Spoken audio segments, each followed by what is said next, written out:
తాండవం చేస్తున్నారు. మీకు విషయం తెలుసా? అమ్మవారు అడిగిందట విశ్వజగజ్జనని, బ్రహ్మను, విష్ణుమూర్తిని, ఈశ్వరుని ముగ్గురిని పిలిచి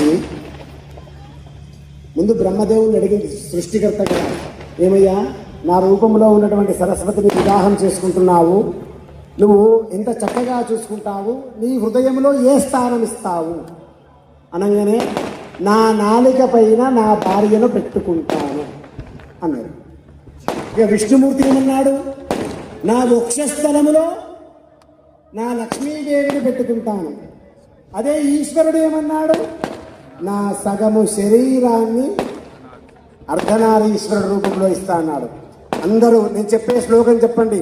సర్వమంగళ మాంగళ్యే శివే సర్వార్థ సాధికే శరణ్యే త్ర్యంబకే దేవి నారాయణి నమోస్తుతే హర నమ పార్వతీపతయే హర హర మహాదేవ. రెండు రేఖలు నాకు చూపెట్టండి. ఏడుకొండలవాడ వెంకటరమణ గోవింద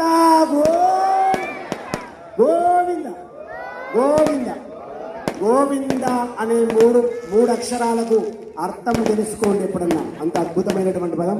మరి మనస్ఫూర్తిగా కూర్చోండి అందరూ కూడా. తలంబ్రాల కార్యక్రమము.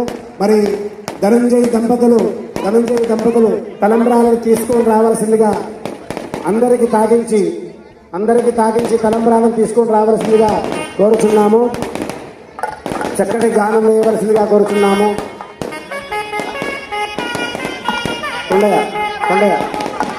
కొండయ్య తలంబ్రాల కార్యక్రమము అందరికి తాగించే లోపు ఒక చక్కటి 5 నిమిషాల ఒక నాట్యము ఆడబోయవలసిందిగా సంతోషి గారిని కోరడం జరుగుతుంది.